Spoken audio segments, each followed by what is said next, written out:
3 dekabr Beynəlxalq Əlillər Gününün qeyd edilməsi çərçivəsində Sumqayıt Şəhər Heydər Əliyev mərkəzində gənc rəssam Xədicə Səlimlinin təşkilatçılığı ilə Ümidlə Çiçəklənən Uşaqlar adlı sosial motivasiya yönümlü tədbir keçirilib. Tədbirdə millət vəkili Müşfiq Məmmədli, şəhid ailələri, qazilər və ictimaiyyət nümayəndələri iştirak edib. Tədbir Azərbaycan Respublikasının dövlət himninin səsləndirilməsi ilə başlayıb. Daha sonra vətən uğrunda qəhrəmancasına şəhid olmuş igidlərin xatirəsi bir dəqiqəlik sükutla yad olunub. Layihənin əsas məqsədi sosial kateqoriyadan olan uşaqlara mənəvi dəstək göstərmək, onların yaradıcılıq potensialını üzə çıxarmaq, özünə inamlarını artırmaq və motivasiya dolu bir mühit yaratmaq olub. Bugünkü tədbir onu göstərir ki, kifayət qədər bacarıqları, kifayət qədər istedadı olan uşaqlarımız, gənclərimiz var ki, onların bu bacarıqlarının qiymətləndirilməsi üçün cəmiyyət inklüzivliyi təbliğ etməlidir və hər kəs bu işdə əməli fəaliyyət göstərməlidir.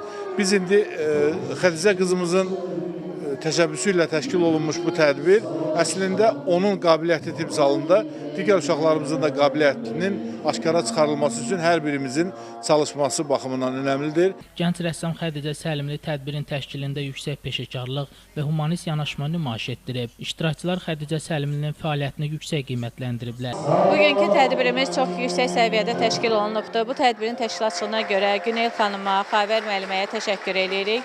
Bugün Xədicə balamızın bu cür əl qabiliyyətini görüb hamımız da oradan da çox təəccübləndik. Baxmayaraq ki, həssas qruplara aid olan balamızdır, ancaq onun gördüyü işlər həqiqətən də çox mükəmməl və gözəldir. Bizim balacamız olan Xədicə xanımın əlillərə keçirdiyi tədbirdə mənim tələbələrim də iştirak eləyir. İnklüziv uşaqlar, Down sindromlu uşaqlar, əlil arabasında gələn uşaqlarla təşkil olunmuşdur.